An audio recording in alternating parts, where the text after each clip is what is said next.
Chapitre 13. L'époque messianique, d'après les deux derniers chapitres du Mishneh Torah du Rambam. Le roi Mashiach, le roi Messie, se lèvera et délivrera le peuple juif de son exil. Il rassemblera les Juifs éparpillés aux quatre coins du monde vers Eretz Israël. Il construira le Beth Amikdash, le temple, selon ses lois. La fonction essentielle du Mashiach sera de rétablir toutes les lois de la Torah de façon complète afin que la croyance en Dieu puisse être parfaite ainsi que l'accomplissement des mitzvot. Il œuvrera aussi de manière à ce que tous les habitants de la terre reconnaissent la royauté du Dieu un, abandonneront toutes les idolâtries, se joindront à la foi véritable comme quoi à Dieu seul appartient la royauté, et tout le but du monde est de connaître Dieu et de s'en rapprocher. La présence de Dieu enveloppera le Mashiach et il aura la capacité d'influencer vraiment le monde entier à reconnaître la vérité divine comme est écrit dans Isaïe chapitre 11, un bourgeon jaillira de Yishai. Jessé, donc ce sera un descendant du roi David, c'est-à-dire le Mashiach, fils de David.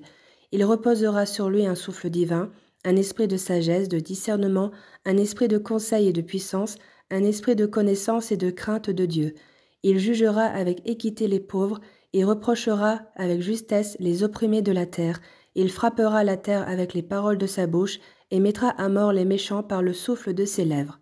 La justice ceindra ses reins et la foi le maintiendra. Ce sera en ce jour la racine de Yishai, Jessé, le père du roi David, sera un étendard pour les peuples. Les nations chercheront son conseil et lui apporteront des cadeaux dignes.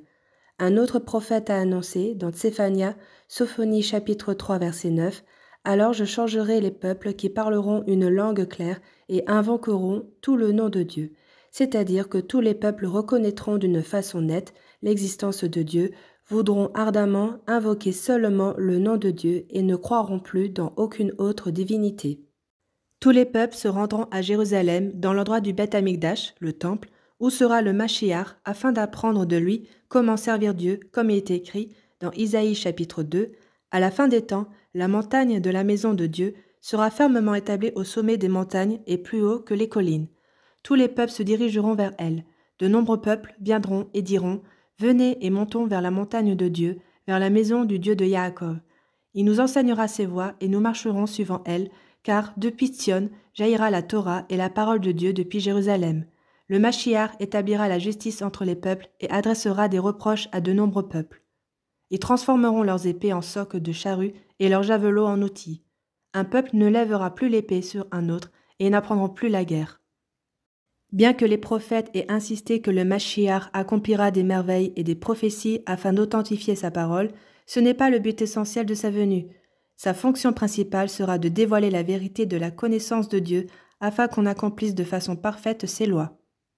La Torah évoque la période du Mashiach qui viendra délivrer le peuple juif et réparer le monde comme il est écrit dans Deutéronome chapitre 30, versets 3 à 5, « L'Éternel ton Dieu ramènera tes captifs, aura pitié de toi, te ramènera et te rassemblera de parmi tous les peuples où il t'a dispersé. Même si tes exilés se trouveront aux extrémités du ciel, de là l'Éternel ton Dieu te rassemblera et de là il te prendra. L'Éternel ton Dieu t'amènera vers le pays que tes ancêtres ont possédé et tu en prendras possession. Dieu te fera du bien, tu multiplieras bien davantage que tes ancêtres. » Ces faits, le rassemblement des exilés à la fin des temps, sont explicitement écrits dans la Torah. Ils comprennent tout ce que les prophètes ont prévu pour le peuple juif avec la venue du Mashiach.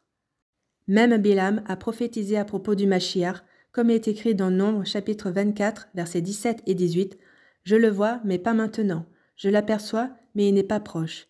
Une étoile jaillira de Yaakov, et un sceptre se lèvera de parmi le peuple d'Israël. Il écrasera les princes de Moab et détruira tous les descendants de Chet. » Il s'agit du roi Mashiach, à propos duquel il est écrit dans Zacharie chapitre 9, versets 9 et 10, « Voici, ton roi viendra. Ce sera un tzaddik, un juste, et un sauveur. L'arc de la guerre sera brisé, il parlera de paix avec les peuples, il régnera d'une mer à l'autre, et depuis le fleuve jusqu'aux extrémités de la terre. Édom sera sa possession, etc. » C'est aussi ce qu'a exprimé le prophète Ovadia dans Abdias chapitre 1, verset 21, « Les sauveurs graviront la montagne de Sion pour juger la montagne d'Esav, et la royauté appartiendra à l'Éternel. » Les sages et les prophètes n'ont désiré les jours du Mashiach, non pas pour régner sur le monde entier, non pour dominer les idolâtres, non pour que les peuples les hissent très haut, et non pour manger, boire et s'amuser, mais pour être libres d'étudier la Torah et sa sagesse. Il n'y aura ni policiers, ni justiciers, pour les en empêcher, afin de mériter la vie dans le monde futur. À cette époque, il n'y aura plus là-bas ni famine, ni guerre, ni jalousie, ni compétition dans le monde entier.